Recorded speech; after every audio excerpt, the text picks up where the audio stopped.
नमस्कार, आप देख रहे हैं कशिश न्यूज। आपके साथ मैं हूं करिश्मा। खबरों की करेंगे शुरुआत। सबसे पहले बात करेंगे राज्य की अन्य बड़ी खबरों से पहले एक कहानी के 3 पहलुओं को समझिए। राज्य की 3 तस्वीरें, 3 कहानी और हर एक कहानी सियासी खेल। कहना गलत नहीं होगा, बीजेपी से भागे हुए जमशेदपुर से निर्दलीय विधायक सरयू राय को लेकर राज्य में सियासत जारी है। एक तरफ जहां बीजेपी सरयू राय को घेरने में जुटी है, तो वहीं दूसरी तरफ सरयू राय पूर्व सीएम रघुवर दास पर घोटाले का आरोप लगा रहे हैं और इन सब के बीच जेएमएम नेता सरयू राय के पक्ष में खड़े हो गए हैं। बीजेपी प्रतिनिधिमंडल ने राज्यपाल से मुलाकात कर सरयू राय के खिलाफ जांच की मांग की है। इधर चॉकलेट घोटाले को लेकर सरयू राय पूर्व सीएम रघुवर दास पर आरोप लगा रहे हैं। सरयू राय को कहना है कि रघुवर दास ने बिना कैबिनेट में चर्चा के ही लाखों रुपए राज्य स्थापना दिवस के नाम पर खर्च कर यानी पद का गलत इस्तेमाल किया। जेएमएम केंद्रीय महासचिव सुप्रियम भट्टाचार्य ने प्रेस वार्ता कर बीजेपी पर हमला बोला, जिसमें उन्होंने कहा कि रघुवर दास के खिलाफ जांच से बीजेपी के लोग बौखला गए हैं।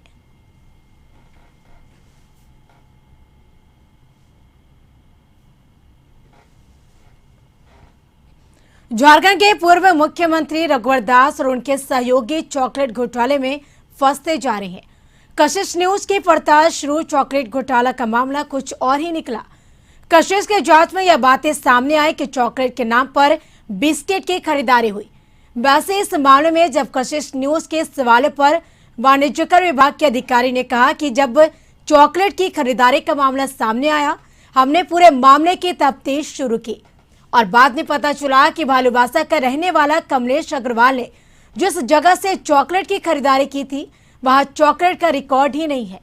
वहां पर कमलेश अग्रवाल के नाम पर बिस्किट का रिकॉर्ड है और ऐसे में वाणिज्यकर विभाग ने कमलेश पर 17 लाख का पेनाल्टी भी लगाया है।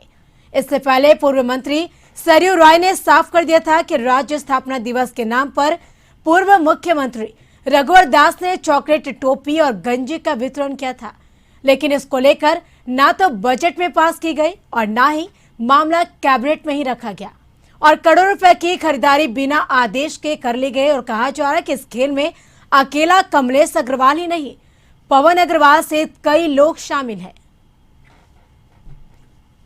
मामला यही है क्योंकि इनके द्वारा जो है सरकार गवर्नमेंट को सप्लाई किए थे चॉकलेट का, और जब ये संज्ञान में आया तो इनकी जांच की गई। तो जांच करने के बाद इनके जो रिटर्न्स में जो परचेज किए हैं और जो सप्लायर से जो भी इनको खरीदारी हुई है, वो चॉकलेट की जगह वो एक्चुअल उनका बिस्किट की खरीदारी है। ये इन लोगों का क्या आपसी लड़ाई हमको ये पता नहीं, लेकिन क्या भाई मैंने अपना ईमानदारी से और सच से काम किया है। मैंने जो ऑर्डर मिला था, मैंने उनसे 33 लाख कुछ रुपए का मैंने सप्लाई किया था। उसमें टीडीएस काट के मुझे 31 लाख के समथिंग पैसा कुछ मिला था। वो तो मैं बता सकता हूँ आपको। 33,61,125 रुपए का मैंने बिल दिया था। उसमें मुझे टीडीएस काट करके 31,76,902 रुपए मेरे को पेमेंट मिला था। उसमें मैंने 25,30,336 रुपए मैंने टॉफी का परचेज किया था। उसमें 1,40,000 रुपए का मैंने उसमें झारखंड सरकार का लोगो बनवाया था, जो प्लास्टिक के अंदर है। उसमें मैंने प्लास्टिक खरीदा, उसमें पैकिंग करा के मैंने उसे सप्लाई। मैंने अपना काम पूरा सच्ची और ईमानदारी से। जमशेदपुर महानगर बीजेपी प्रतिनिधि मंडल ने राज्यपाल से मुलाकात कर पूर्व मंत्री सरयू राय पर आरोप लगाते हुए मामले में जांच की मांग की है।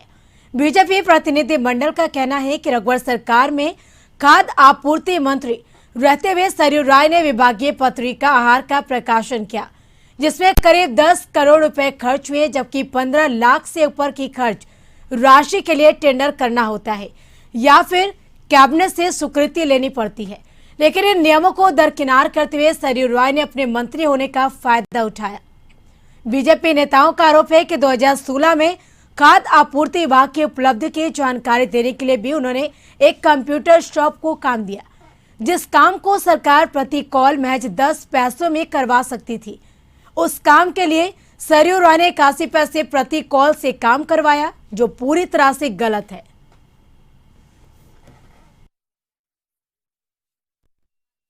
मुहिम राज्यपाल से 2 बिंदुओं पर बात करने के लिए उनसे हम लोग मिलने गए थे।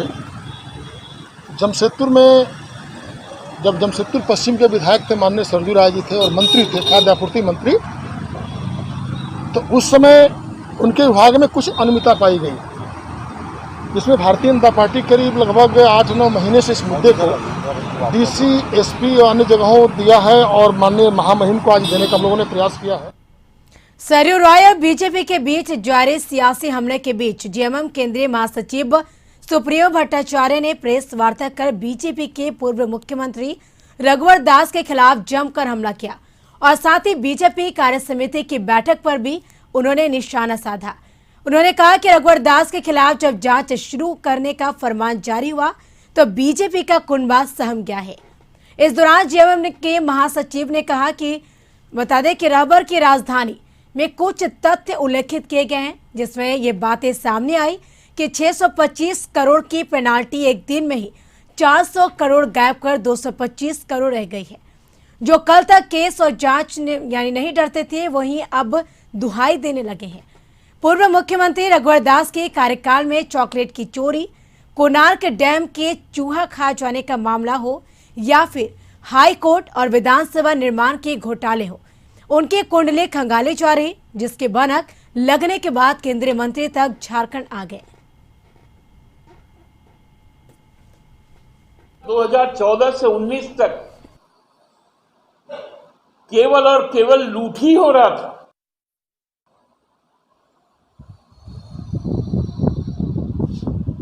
वही आतंक, उस लूट पर जब जांच शुरू होने की बात हुई तो लोगों ने एक दूसरे को पकड़ लिया। केंद्रीय मंत्री भी आ गए।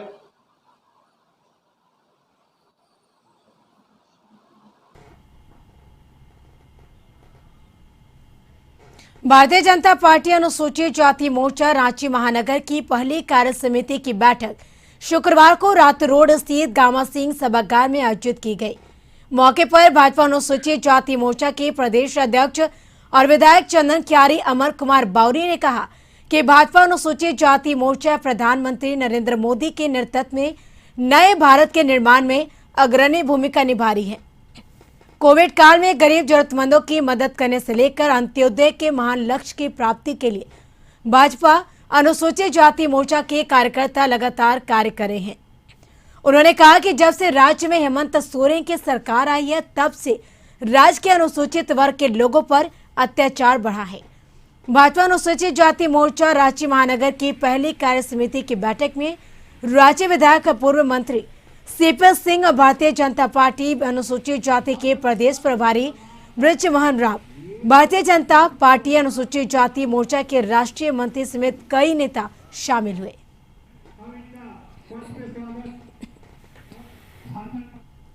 इसको आगे बढ़ाएं, भारत के निर्माण में हम अपनी महत्वपूर्ण भूमिका निभाएं, इसके लिए इस मोर्चे का गठन हुआ है और भारतीय जनता पार्टी झारखंड प्रदेश लगातार इस दिशा में काम कर रही है और उसी को लेकर के आज रांची महानगर की कार्य समिति की बैठक है। हमारी योजना मंडल तक और मंडल से अपने बूथों तक जाने की है और हम लोग उस दिशा में काम कर रहे हैं। कल हमारा प्रदेश का कार्य समिति की बैठक हुई है, हमारे प्रदेश अनुसूचित जाति मोर्चा की भी बैठक हुई है, दूसरी बैठक पहली बैठक और ये पहला बैठक हमारा महानगर का हो रहा है। रांची में इदारा और शरिया का प्रतिनिधि मंडल राज्यपाल से मुलाकात करने राजभवन पहुंचा। उन्होंने राज्यपाल से आलिम और फाजिल को मान्यता देने की मांग रखी। वहीं प्रतिनिधि मंडल ने कहा कि झारखंड प्रदेश में 186 मदरसे हैं, जिनमें से महज 7 से 10 ही आलिम और फाजिल की तालीम देते हैं, लेकिन छात्रों को उसका लाभ नहीं मिल पाता और वे पीएचडी और नेट की परीक्षा से वंचित रह जाते हैं। वहीं यूजीसी का लाभ भी उन्हें नहीं मिल पाता। कहना है कि बिहार और यूपी में जिस तरह से आलिम और फाजिल को मान्यता मिल गई, उसी तर्ज पर झारखंड में भी शेख भिखारी यूनिवर्सिटी बनाकर इन्हें एफिलेटेड किया जाए। वहीं जब तक ऐसी व्यवस्था ना हो, तब तक रांची यूनिवर्सिटी के माध्यम से इसे टैग कर परीक्षा ली जाए।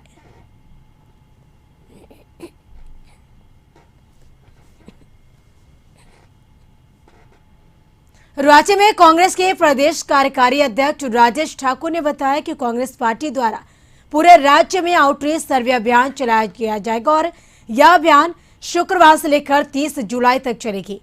आउटरीच सर्वे अभियान के तहत कोविड-19 से प्रभावित लोगों और मृतक के परिवार और कोविड से रोजगार खोने वाले सदस्यों का डाटा एकत्र कर वास्तविक स्थिति से पार्टी आलाकमान तक पहुंचाई जाएगी और साथ ही केंद्र सरकार को भी अवगत कराएगी। वहीं कांग्रेस के नेताओं द्वारा उन परिवारों को सरकारी लाभ दिलाने का प्रयास करेगी और इसके लिए पार्टी कार्यकर्ता द्वारा कलेक्ट की गई सूची को राज्य सरकार की सूची से मिलाएगी ताकि कोई भी व्यक्ति किसी भी सरकारी लाभ को लेने से वंचित न रह सके। आपदा महामारी मान लेते हैं तो उसमें 4 लाख रुपए देने का प्रावधान है। ये कोई नई बात नहीं है। बावजूद केंद्र सरकार ने वैश्विक महामारी शब्द तक का उपयोग तो किया, लेकिन वो केंद्र सरकार ने उसको जारी नहीं किया कि इसमें मिलना चाहिए। उसमें हमारा एक हिस्सा होता है 25% और 3 हिस्सा केंद्र सरकार का होता है। केंद्र सरकार 3 लाख रुपए देगी, हम 1 लाख रुपए देने के लिए तैयार हैं।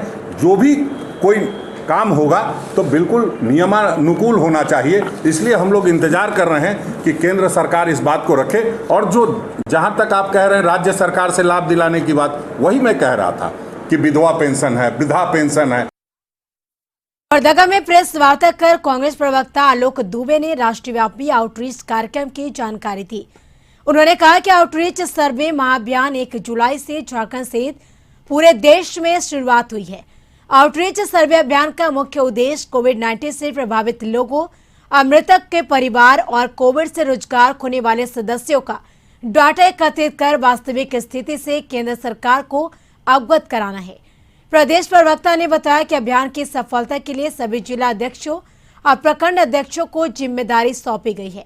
सभी प्रखंडों में 10-10 कोरोना योद्धाओं की टीम बनाई गई है जो पूरे महीने शहरी और ग्रामीण इलाकों में सर्वे करेगी।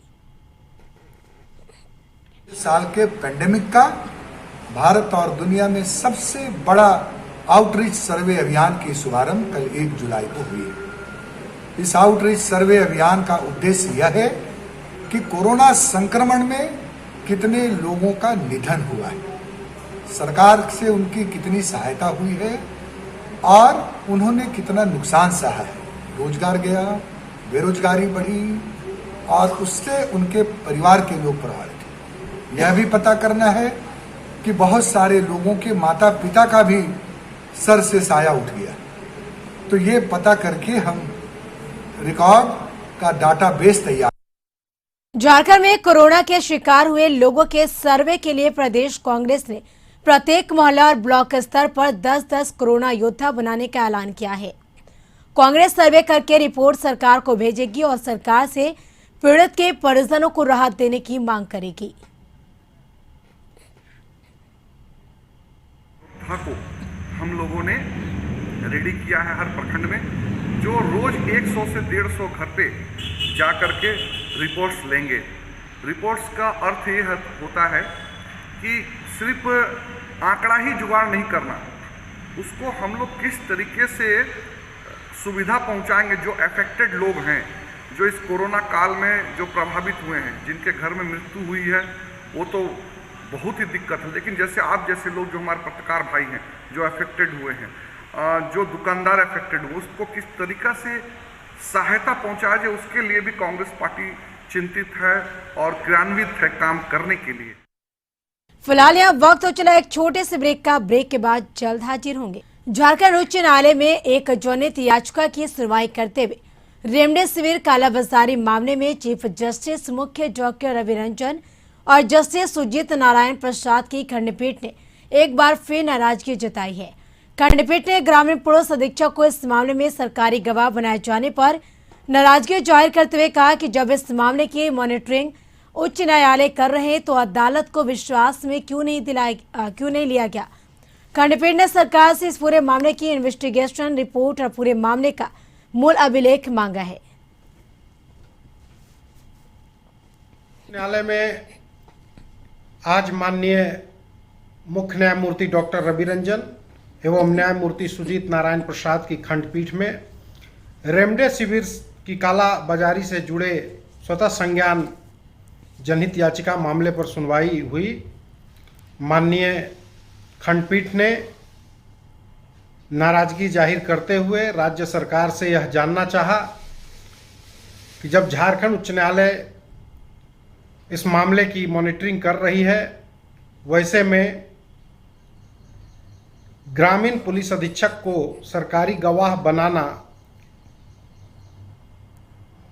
झारखंड उच्च न्यायालय को बिना विश्वास में लिए। झारखंड राज्य से सटे पड़ोसी राज्य उड़ीसा में पार्टी सुप्रीमो शिबू सोरेन की पुत्री अंजलि सोरेन को प्रदेश अध्यक्ष बनाए जाने पर करंडी चौक के निकट झारखंड मुक्ति मोर्चा जमशेदपुर प्रखंड कमेटी की ओर से उनका अभिनंदन किया गया। जमशेदपुर में अभिनंदन समारोह में भाग लेने पहुंची अंजलि सोरेन का उड़ीसा जाने के दौरान करंडी चौक पर झारखंड मुक्ति मोर्चा जमशेदपुर प्रखंड कमेटी की ओर से गुलदस्ता भेंट कर उनका अभिनंदन किया गया और इस दौरान पार्टी कार्यकर्ताओं में जोश देखा गया। वहीं प्रदेश अध्यक्ष बनाए जाने पर अंजलि सोरेन ने कहा कि पार्टी की तरफ से उन्हें एक बड़ी जिम्मेदारी दी गई है जिसे वो जिम्मेदारी से निभाएंगी। हम अभी 2 साल से वहीं पर हैं। लोकसभा भी हम लड़ चुके हैं, अब महिला मोर्चा के अध्यक्ष भी रह चुके हैं और अभी तो हमको प्रेसिडेंट बनाया गया है। आने वाले समय में हम सब मिल करके वहाँ का संगठन को मजबूत करेंगे और इसी तरह से जीत हासिल करेंगे। रांची में अलकतरा घोटाले मामले में ईडी ने कार्रवाई की। ईडी ने कार्रवाई करते हुए Kaushalya infrastructure development corporation limited के 1.08 करोड़ रुपए की अचल संपत्ति को अटैच किया। बता दें कि रांची में ईडी ने सीबीआई के दर्ज प्राथमिकी के आधार पर जांच शुरू की, जिसमें 1.08 करोड़ रुपए की सरकारी राशि के गबन का आरोप लगाया गया था। ईडी के मनी लॉन्ड्रिंग जांच से पता चला कि कॉन्ट्रैक्टिंग कंपनी ने डाल्टनगंज क्षेत्र की कई सड़कों के निर्माण के दौरान Hindustan petroleum corporation limited Tatanagar से कथित रूप से जारी 59 चालान प्रस्तुत किए, जिनमें से केवल 33 चालान असली पाए गए, जिसमें से 560.959 मीट्रिक टन कोलतार की खरीद को कवर करने वाले शेष 26 चालान जाली पाए गए। 26 जाली चालान के माध्यम से 1.08 रुपया करोड़ का गबन किया गया। बेंगलुरु से एयर एम्बुलेंस के जरिए बेड़ो के चनकोपी गांव निवासी मजदूर शिबू उरांव का शव राजधानी रांची पहुंचा। श्रम मंत्रालय के सार्थक पहल के बाद एक मजदूर का शव रांची से गांव तक पहुंचा गया और वहां मृतक के परिजनों ने झारखंड प्रदेश आदिवासी कांग्रेस कमेटी के उपाध्यक्ष और मांडर विधायक से प्रत्याशी रहे शनि टोपो से गुहार लगाई थी, जिसके बाद सरकार की मदद से शव को रांची लाया गया। बेटा को ला दिया, तब बेटा को चेहरा के देखें, तब उसका धरती में ला दिया, जन्म दिया, कर्म दिया, वही धरती में ला दिया, तब बेटा को चेहरा के देखें, तब देखने नहीं ला देता सनी टोपो तो बेटा के चेहरा के नहीं देखने नहीं पाऊंगे। यहाँ के मुखिया फूलमणि देवी के द्वारा यहाँ कुकरा पंचायत के चनकोपी गांव के झारखंड में एक युवक की पिटाई का वीडियो वायरल हो रहा है। यह वीडियो बोकारो थर्मल थाना क्षेत्र का बताया जा रहा है। हालांकि कशिश न्यूज इस वायरल वीडियो की पुष्टि नहीं करता है।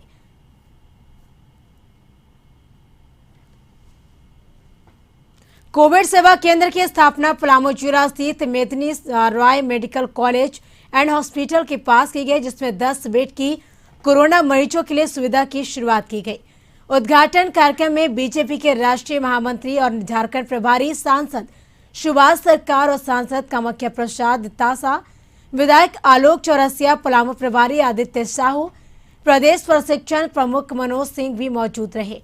कशिश न्यूज से बात करते हुए दिलीप सकिया ने सांसद ने पहल की सराहना की और कहा कि सुविधा केंद्र को आगे 20 बेड का किया जाएगा।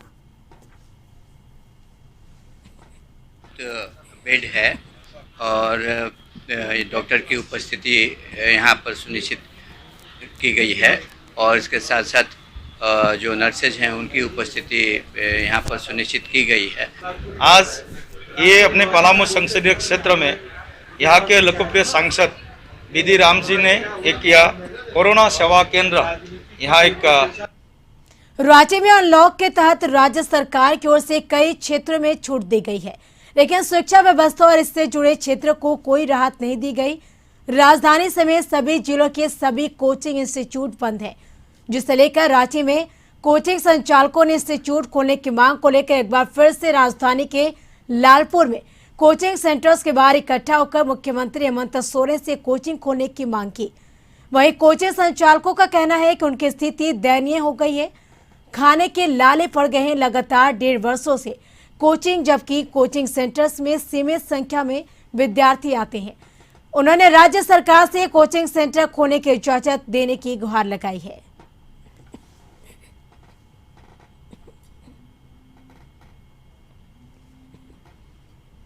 झारखंड अभिभावक संघ ने 7 गुहार के तहत दूसरे दिन भी राजधानी सहित राज्य के विभिन्न जिलों में मौन प्रदर्शन किया और इस दौरान अभिभावकों ने अपने हाथों में प्ले कार्ड लेकर अपनी मांगते हुए दिखाई दिए।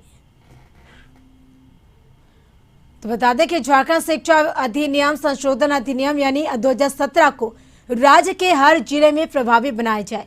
बच्चों की स्कूल फीस जमा नहीं होने पर ऑनलाइन पढ़ाई से वंचित करने पर रोक लगाई जाए।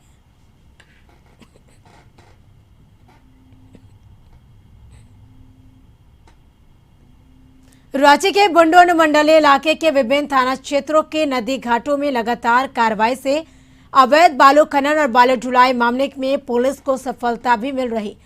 नक्सल प्रभावित इलाके के दशम फॉल के चुरगी नदी से बीती रात अरवाड़ी माता में बालू लदे टर्बो और हाइबा को जब्त किया गया। वहीं रात में जंगल और अंधेरे का फायदा उठाकर टर्बो और हाइबा चालक भाग निकले। पिछले 1 माह से लगातार सुनाहातू इलाके से डीबाडी इलाके से भी 250 से ज्यादा बालू डंपिंग मामले पर कार्रवाई की गई है।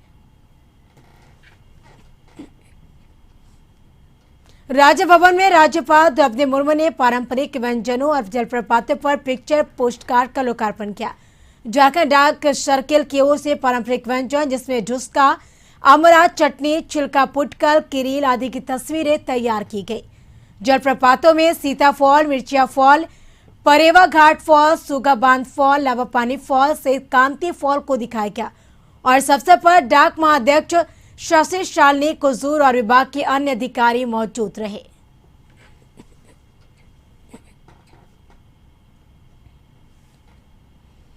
हमारी छोरियां छोरों से कम है कि इस डायलॉग को चरितार्थ कर रही है 15 वर्षीय पहलवान चंचला कुमारी।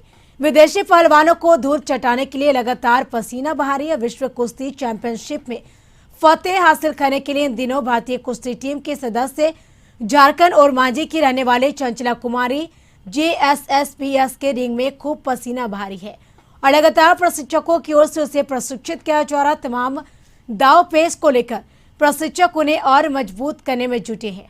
देश भर के पहलवानों को पछाड़कर दिल्ली में आयोजित चयन ट्रायल में और मांझी के सुदूर ग्रामीण क्षेत्र में रहने वाली JSSPS के प्रशिक्षु चंचला कुमारी का चयन भारतीय कुश्ती टीम में हुआ है और वह हंगरी के बुडापेस्ट में 19 से 25 जुलाई तक आयोजित सब जूनियर विश्व कुश्ती चैंपियनशिप में दंगल करेगी और कई टूर्नामेंट में बेहतर प्रदर्शन करने के बाद दिल्ली में आयोजित चयन प्रक्रिया में भी उन्होंने हरियाणा और मध्य प्रदेश के पहलवानों को पछाड़कर भारतीय कुश्ती टीम में शामिल होने में सफल हुई और फिलहाल वह खेल गांव से JSSPS के प्रशिक्षण केंद्र में लगातार पसीना बहा रही है। वो जो ये वर्ल्ड चैंपियनशिप होने वाली है उसमें मैं अपना पूरी मेहनत करूंगी और उसमें मैं चाहती हूँ कि उसमें मेडल लेके आऊँ। इन 9 दिनों का जो प्रशिक्षण रहा वह कैसा रहा? बहुत अच्छा ट्रेनिंग दी जा रही है हम लोगों को इसमें, क्योंकि मैट नहीं था घर में और इसमें मैट पे हो रही है तो बहुत अच्छा हो रहा है। जी, ये कैंप स्पेशली चंचला के लिए लगाया गया है ताकि वो अपना विश्व स्तर में अच्छा प्रदर्शन कर सके। इसी के साथ इस बुलेटिन में हमारे साथ इतना ही। आप देखते रहिए कशिश न्यूज। मुझे दीजिए इजाजत। नमस्कार।